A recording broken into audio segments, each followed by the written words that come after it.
There is no way this is not intentional because I refuse to believe that people on tennis Twitter wake up every single day and decide to show the world that they are dumb as hell and lack any ability to think critically. And you might think, what prompted me to make such claims? And I'll answer that. I was watching Kokkinakis Munar match yesterday, and in the middle of the second set, Thanasi wanted to talk to the umpire about him starting the serve clock faster than he was supposed to, so you know, there was nothing malicious, he talked like a normal person, but that little bitch Munar wanted to interject himself into the conversation, and naturally, when someone sticks their nose in others' business, you tell them to shut up, and that's what Thanasi did. Then, after the match, Munar tried to confront Thanasi like the big man that he is and said, "Don't tell me to shut up again," and Kokkinakis, without even flinching, said, "Or what? Because everybody knows that Munar ain't about it and he won't do nothing." So after that they just talked it out, made up, kissed and went their separate ways. And you know, I didn't think nothing of it, I just thought it was normal bickering from players, nothing special. Until I got on Twitter, where everyone tries to get their stupid take off without any critical thinking. And the most common take was, "Oh, he's friends with Kyrgios, so he's bad, right?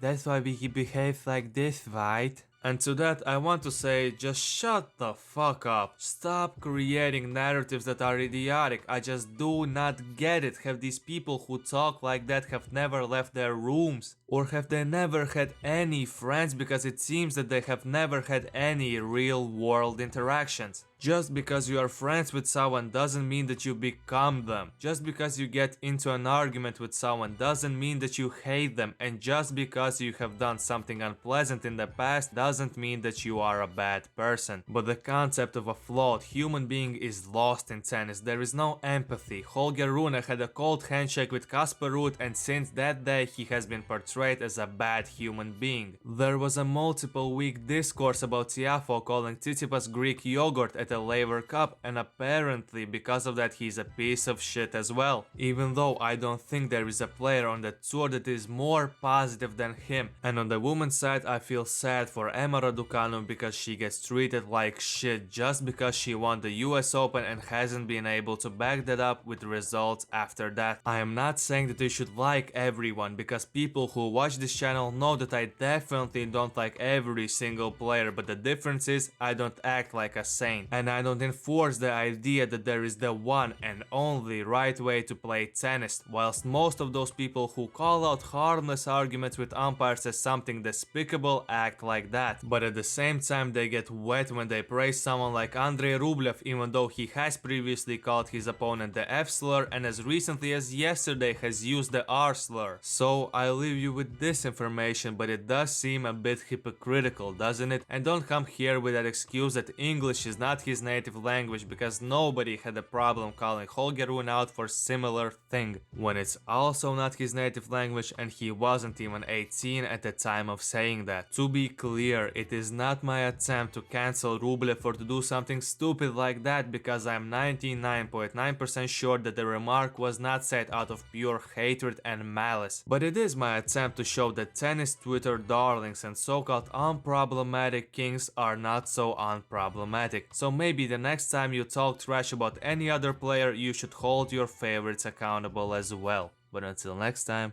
take it easy, my friend.